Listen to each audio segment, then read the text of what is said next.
Howdy folks, John here from rchelicopterfun.com. Today we are going to be talking about micro collective pitch RC helicopter setup. Oh boy, exciting, right? In all honesty, this has been one of the most common requests and comments that has come up over the last couple of months on my website and my YouTube channel, especially since I did the review on the XK K110 here a couple weeks ago and the K130 a couple months ago. Now, this will actually apply to any micro collective pitch RC helicopter. Setup is setup, and the same fundamentals and foundation I'm using for this apply to really all sizes of helicopters. And I'm just following the procedures that I have outlined in my Setup and Tips ebook for collective pitch helicopters. So if you've got that ebook, you can just follow along and this will make a lot more sense. Now I'm going to be doing this on an OpenTX radio because that is also a very common comment and request, is how do you program a little micro like this on OpenTX, or transfer the values from the XK-X6 radio into an OpenTX radio. We're going to be covering all that. If you don't know much about OpenTX yet, if you don't know how to set your inputs, your mixes, and your outputs, you know, the fundamental operation of OpenTX, please do yourself a favor and spend some time on OpenTX University's website. That is one of the best websites out there in my opinion. When you're first getting into OpenTX, I will have a link to it below in the description. Before getting into the actual radio setup, there's a couple of measurements we've got to take off of the little micro here, and that is going to be predominantly your cyclic, your maximum amount of cyclic pitch.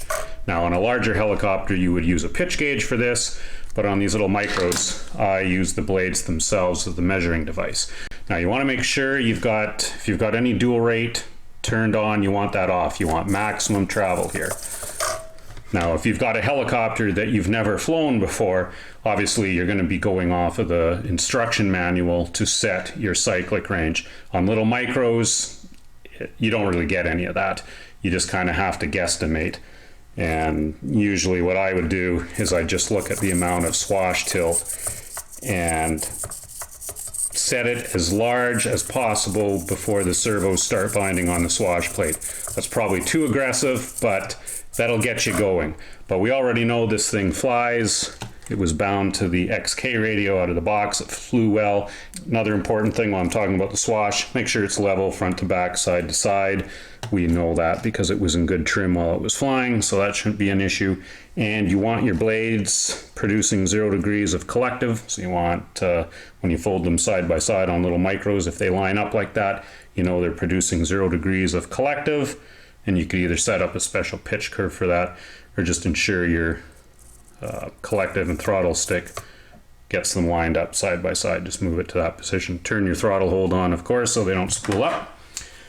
And I'm just going to take the maximum low and the maximum high value, and then I'll know when we set it up in the new radio what to set our travel limits up for the elevator and the aileron channel.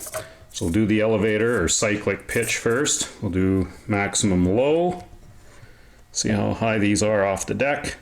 Just touch the tip. So we're looking at about 55 millimeters. And we'll do the uppermost limit. Again, right out at the tip, distance off the deck, about 85 millimeters. So we've got a 30 millimeter travel range out at the tips. First thing we've got to do is create a new model for our little XK K110 here. So we'll go into our model select. And we're going to go into 3D helis, since that's what this is going to be. And we're going to create a new model. Now, when I first configured my radio, I first created two just generic helicopter models. I'm using the same basic configuration that is explained in OpenTX University's website. So everything from here on is going to be using that base format that all my inputs, mixing, and outputs are configured with. A heli normal and a heli 120. Now the heli normal has no ECCPM mixing done within the radio. So this would be for any helicopter that's got a flybarless system that does the mixing within the flybarless unit itself, which is pretty much all of them now. If you've got mechanical mixing, an old helicopter with mechanical mixing, you'd use that. And then heli 120 That's for any helicopter I've still got with ECCPM mixing that is done within the radio with a flybar or some original Align flybarless units where the mixing was done in the radio, not in the flybarless system.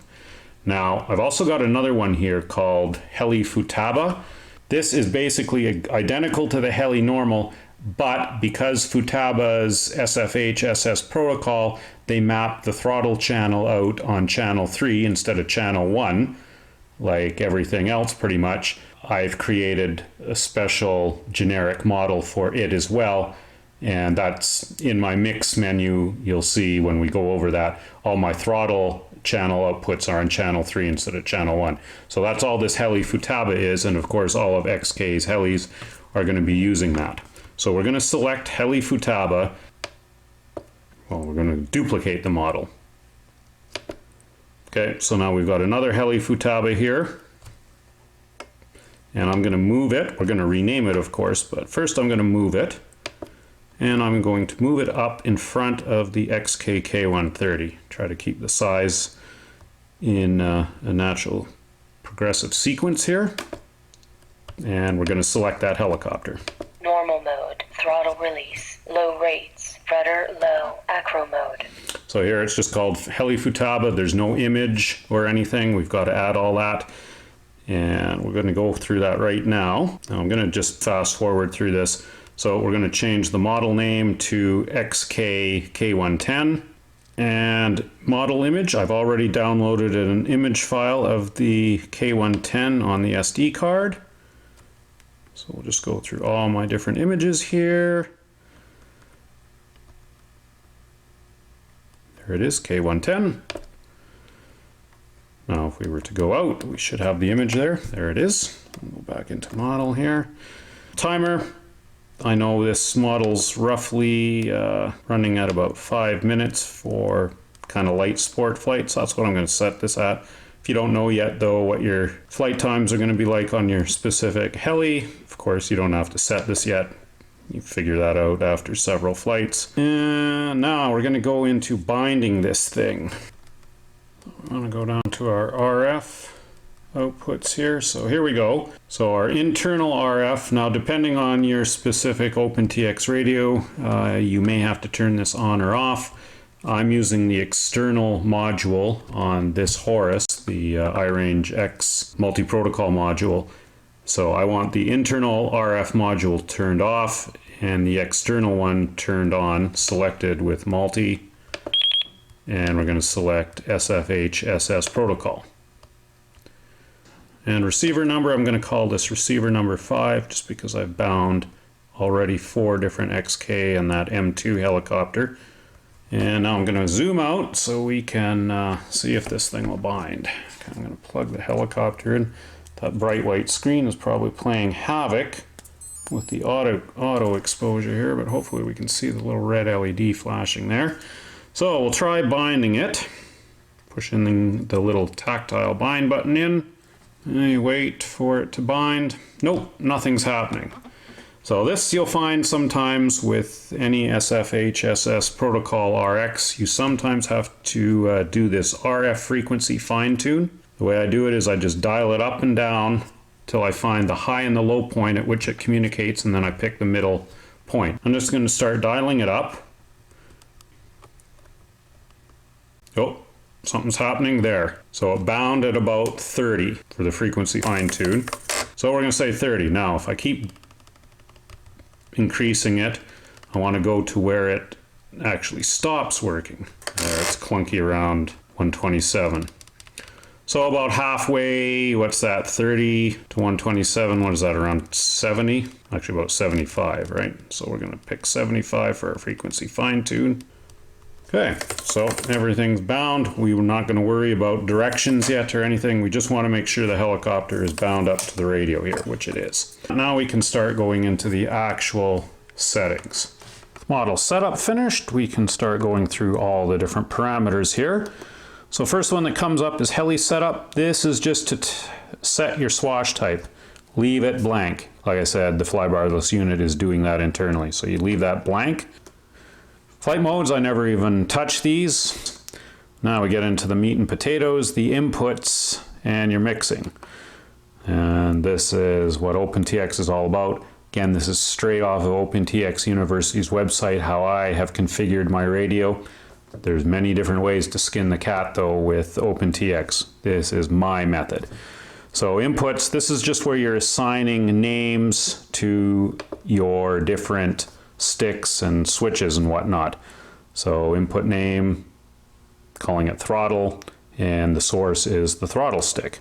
And you can see when you move the throttle stick, you've got your one-to-one movement here. You don't worry about changing the weight or anything, just trim on. So just basic setup, again, straight out of OpenTX University site. What I did want to show though in the inputs here is I have got my dual rates set up on my input side of the radio here, not on the mixing. So I've got my 3 dual rate channels, aileron, elevator, and rudder. And I have got all of them set pretty much the same. This is my base setup, but on all my helicopters, they're very similar. I use a 3-position toggle for my dual rates. I've got 100% travel, 75% travel for a little bit tamer flight, maybe light sport, and then 50% travel around that anyway for scale or just normal flight. And again, all my helicopters are very close to this. I will fine tune these values a little bit, but they stay pretty close to this. I like my cyclic dual rates, so aileron and elevator, I like them all controlled with one switch. So I'm using the SD switch. Middle rates, high rates, middle rates, low rates. So that's for my cyclic dual rates, and my rudder dual rate, I like having it on a separate toggle, and I use my SG toggle rudder for that. Rudder high, rudder low. Let's just say we wanted to change aileron dual rate from 50% to 45%. We'll just enter that, we'll go to edit. And this is where you would change it. You'd go at the weight level, you'd turn it down to 45. And as you can see, it graphically represents the output. So as I move the stick full travel, left or right, you can see the output is only 45% at full travel. And that's how you tame your cyclic down. A lot of people are confused with dual rate and exponential rate. Totally different things. Dual rate reduces the end limits. Exponential flattens or increases the curve in the middle, and we'll show that here. Let's go back to the 100% where I do have quite a bit of expo. Positive 50% exponential, and you'll see what that means. Let's just turn that to high rates so we can actually see what the curve is. So there's expo of 50%, and you can see how it's shallowing out the curve in the center. If I dial that up, it'll shallow it out even more. If I turn it right off to 0% expo, it'll be a linear line. If I go the opposite way, it'll actually make center stick more aggressive. So there's a big difference between exponential and dual rate. And what I like doing is I generally like having my expo set so all my dual rates roughly have the same output around mid stick. So as you see, as I change to middle rates and low rates, I've got roughly the same amount of output around middle stick. So no matter how much dual rate I've got turned on, middle stick feels the same. Low rates, high rates. Hopefully that makes some sense. So that's aileron, elevator, and rudder, all set up the same way. And then gear, that's on this switch here. Self-level mode. Acro mode. And on most little micro helicopters, you set the stabilization mode from your channel 5 output 100% one way. It's running just 3-axis gyro, and when it's 100% the other way, self-level mode, it turns on the accelerometer help to give you the self-leveling help. Acro mode, which I rarely fly in, and I recommend to almost everyone never to use it unless it's a last ditch effort. If nothing you're doing, if a tame setup doesn't help you fly, then use self-level mode, but you're just gonna have to relearn again. Don't like it at all, don't know many instructors who do. So that's our inputs. Mixer, the only thing to be wary of here is channel 3 is our actual throttle output. not channel 1. So channel 1, the source is aileron, and this is just putting the input to what you're mixing it to. So my channel 1 is being mixed to aileron.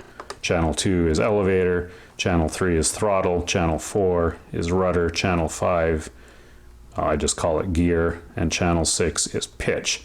Now the complicated thing here is when you're setting up all your different throttle and pitch curves. So you're actually adding, on channel 3, you're adding, well, I'm using 4 different curves for throttle and 4 different curves for pitch. So I've got a normal flight mode, a stunt 1 or idle up 1, stunt 2 or idle up 2, and a throttle hold. And I've done the same thing for collective pitch. I've got a pitch normal, stunt 1, stunt 2, and pitch hold. And we'll just go into one of these because there's a couple of things that are important to talk about here. I'll just go into the normal. So I just call it normal. The source is throttle, weight, 100% and everything. But this is where you would set what throttle curve you would use for this particular mix. And I'm using the normal throttle curve. And we'll go into that when we look at curves. Most important thing though is when at multiplex, you have replace here. You don't have multiply, add, you have replace. And what's important about that is when you change your flight modes, Idle up 1. Shit. it's going to replace whatever flight mode you were in. It's not going to add anything or add any values, it's just going to replace them. So when you change a flight mode, you're using the new throttle curve and the new pitch curve. And most importantly, if you hit throttle hold, pitch curve, and throttle curve will override all the other modes.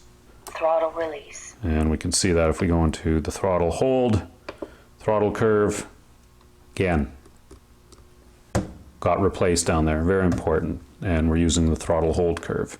And I've done the exact same thing with channel 6. We've created 4 mixes for channel 6, and we'll just go into them. Pretty much the same as throttle, but instead of using throttle curve, we're using the pitch curves.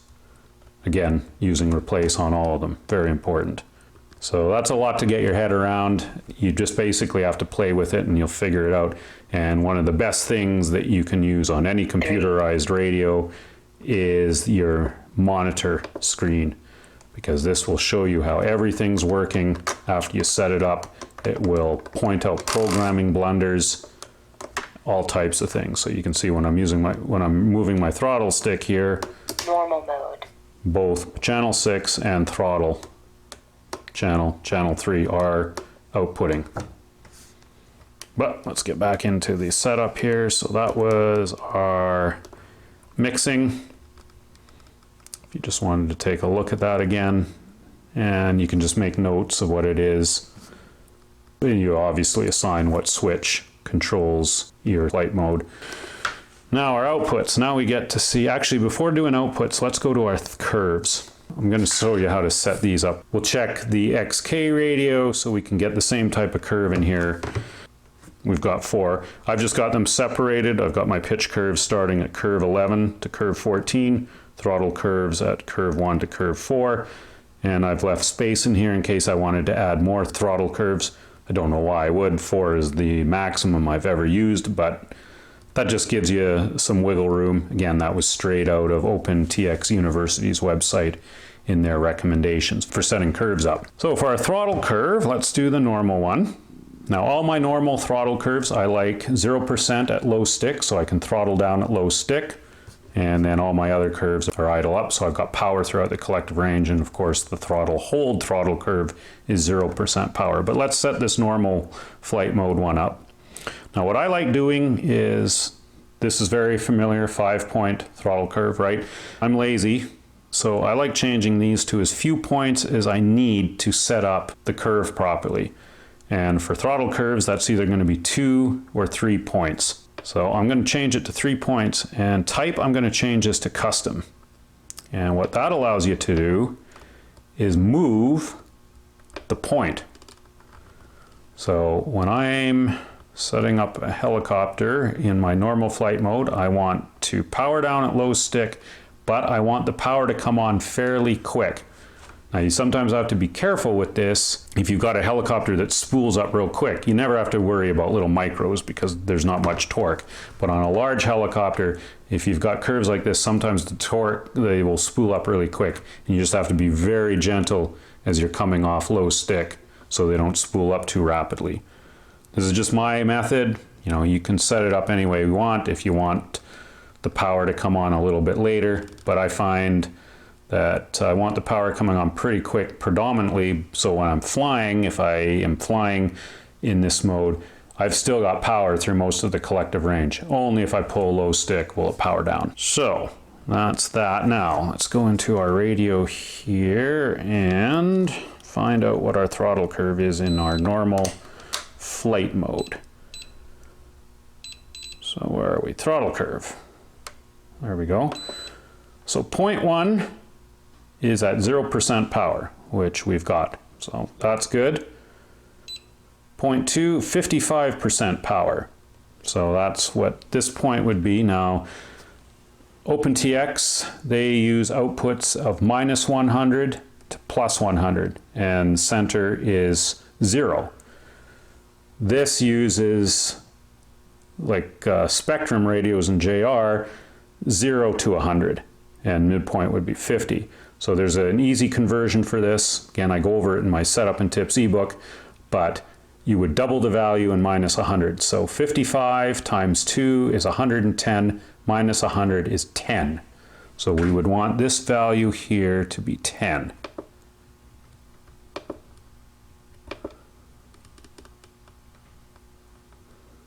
There we go. And what else do you got? Now we're just going to look at our high value of 70% power output at full stick. 70 times 2 is 140, minus 100 is 40.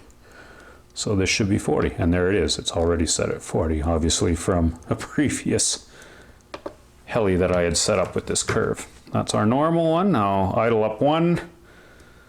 I've just got basically 75% power flatline. I don't know yet if this little XK100 will fly light sport with that. It probably will.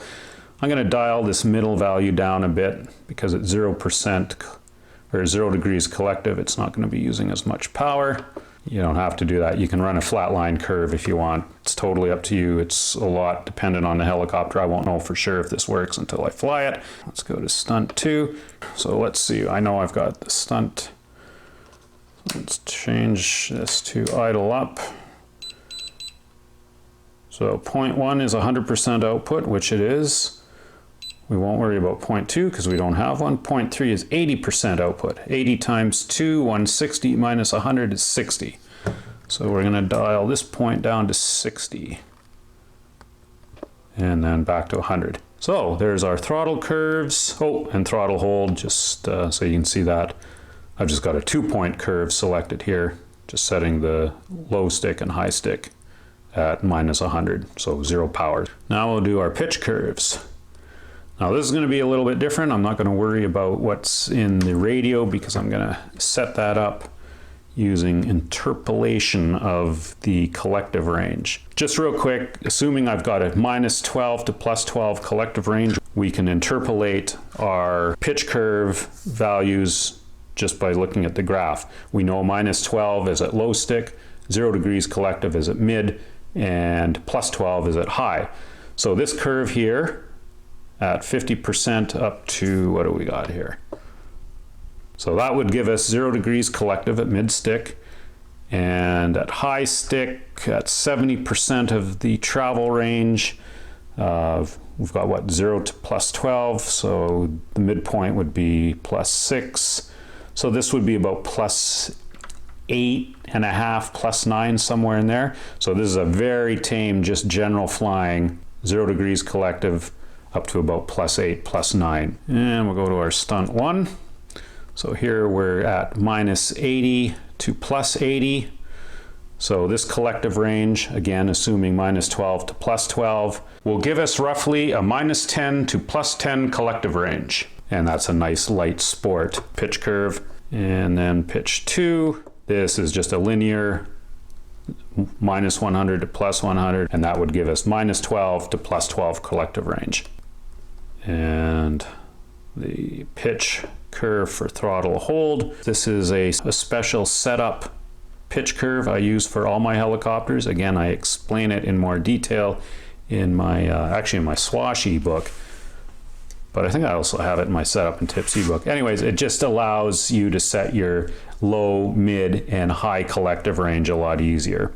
And I'm going to keep that turned on, but after I'm done, I'm going to change this to a flat line 0 degree pitch curve. So when I hit hold, the blades will be at 0 degrees. And that's just my method on micro helicopters, only micro helicopters. Now let's do our mix outputs to make sure everything's working. So I'm going to zoom out.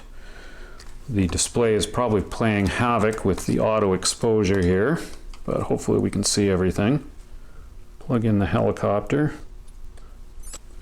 Okay, I'm going to turn throttle hold on. Throttle hold. So now when we move our collective stick around, nothing happens, it won't spool up. So first thing we're going to do is check to see if all our directions are set correctly. So, I'll pitch the swash plate forward.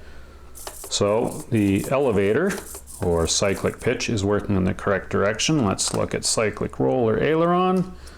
We'll give it left, or sorry, right stick, and the swash tilts left. So that's incorrect. So we've got to go into our channel 1 output and reverse the direction. There we go. Try it again. Now it should be working the right way. So we give it right cyclic, left cyclic. So our swash plate is now working in the correct direction. What's left? Well, we've got tail rotor. We know, okay, I'm going to take throttle hold off. Throttle release. And we're just going to spool this up, hopefully. So we know throttle channel is working in the correct direction. Throttle stick down, it's powered off. Throttle up, comes on. Just looking at the swash plate real quick, let's just make sure the swash plate moves up when we move the collective stick up. Yes, it does. So swash plate direction is right, so channel 6 is correct. All that's left is the tail rotor. We'll just spool it up here. Okay, I'm giving it left stick and the nose is turning right. So the rudder channel is backwards, so we've got to change the rudder channel. So that is channel 4. Reverse it. So there, all our channel outputs are working correctly now, in the right direction. Now, let's find out how our travel range is here on cyclic. Measure it at full forward on the cyclic stick. And before we had, what, 50, geez, I forgot those numbers, 55 and 85. So we're at 54. So that's pretty much bang on. 88. Pretty close. We could dial these down a little bit if we wanted to. I'm going to leave them at 100. That's what I found with OpenTX and XK's helicopters. You can pretty much leave everything just as stock, and it's pretty darn close. Throttle comes on just off of low stick, so I'm not going to change the throttle output. Tail rotor we won't really know until we fly. If we had a variable pitch tail rotor, we could check that, but we don't. So we're just gonna have to leave it. Generally, if 100% works for one, it's gonna be for all of them. Oh, in the centering position, 1500, let's just make sure our swash plate is still perfectly level. Yes, it is, so no problems there. Channel 5, that's our gyro gain. So let's just go to self-level mode. We can tell it's activated. Way to tell self-level mode is activated is the swash plate will tilt hard over when you tilt the helicopter and stay there. Whereas if you're just in gyro stabilization mode, the swash plate will tilt and it will slowly creep back to level. That's the easiest way to tell when you're in just gyro mode and accelerometer help mode. So that's working, and last one is channel 6, which is our collective range, which generally we always have to set. So let's go back into idle up, so we're Throttle hold. using that special setup pitch curve. Now we can see here we've just got tons of collective travel, way too much. So we're gonna have to set that. First though, let's make sure at mid stick these blades are producing 0 degrees. So fold them back and they're lined pretty much right up, but let's go into channel 6 here. Let's just look at our centering position here. And I'm just going to dial this up and down so you can see how that will change how level those blades are. So I'm dialing it up. There, they're coming off a level. Dialing it down. Now they're coming off level in the other direction. So you want to set your centering point so the blades are perfectly matched up side by side, which tells you they're producing exactly 0 degrees of collective. So that's 1495 for a centering point. Could have left it at 1500, it was pretty darn close. Now for our actual collective range, as I demoed in the review of this thing and as I show in the setup and tips ebook in the micro CP setup chapter, I use wedges and I use the blades themselves as the pitch gauge. I will hold the wedge and eyeball it in between the blades at full high and low collective, and when they match up to the wedge, I know I've got my collective range that I want. This is a 24 degree wedge, and that is going to be giving me a plus minus 12 degree collective range, which is pretty much perfect for this little XK110 and a lot of the micros. Most micros I run that same collective range on. So we will go to full high stick, and as you can tell, this is way more than 24 degrees, probably closer to about 40, so way too much. So we're going to go back into our radio here and we're going to lower this down. So we're lowering that 100 value down. As you see, as I lower it, these are coming together. The blade pitch is decreasing. If I lower it right to 0, there won't be any pitch. But we don't want that. We want to fit that little wedge in here and eyeball it up. So let's see where we're at here. So just eyeballing it up. Pretty darn close there, isn't it? Just could go a little more. I'm going to go up to 60 here. Yep, that's about perfect. So now we'll do it at low stick as well. Way too much, so we've got to move this to the bottom value, and we're going to dial that down. If things are set up perfectly, this should also be 60. Perfectly meaning at 0 degrees collective, all the servos had perfectly level arms. So the travel range is equal on either side of center. So we'll go down to 60. There we go. Get out our little wedge. Perfect. On a larger helicopter, of course, you would use a pitch gauge when you're doing this, but these little micros, there's our pitch gauge along with the rotors.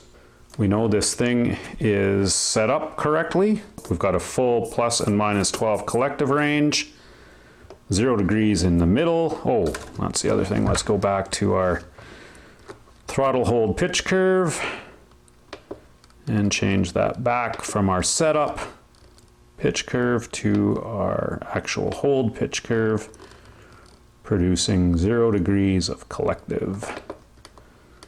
So if this was to, let's just spool, we'll say we're in idle up 1. Idle up 1. Throttle release. And we've got, we're producing quite a bit of positive as soon as we hit throttle hold. Throttle hold. Swash lowers, and you'll see the blades are at 0 degrees of collective. Again, that's just my method on micros. I just find it tends not to do as much damage than when the helicopter crashes, if you hit hold and when you're about to hit something. This has already gone on too long. I'm not going to go into logical switches, or what I like calling them logical functions, and then how to assign all your voices. If you know anything about OpenTX, you'll know I'm using the Amber voice pack, which is very funny. She's got some good sayings. Let's just leave it at that. Not all of them appropriate for YouTubeage. That is about it. Now that we've got it set up, let's go for some quick little flights outside to see if it works.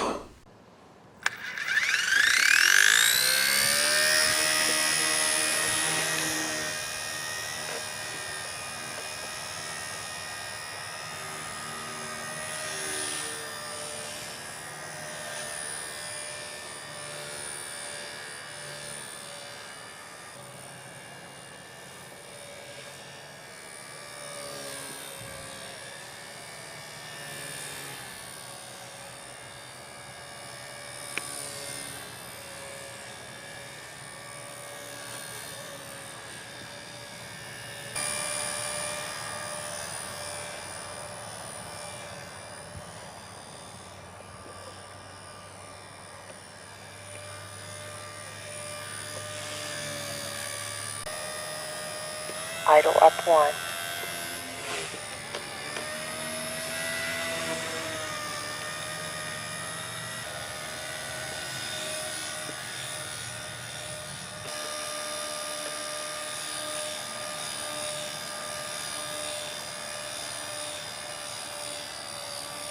Shit is about to get real.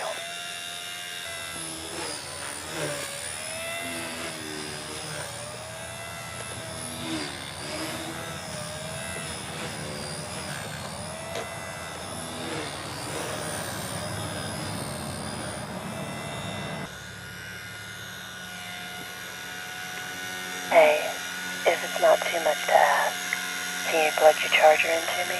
I'm in need of some good electrons.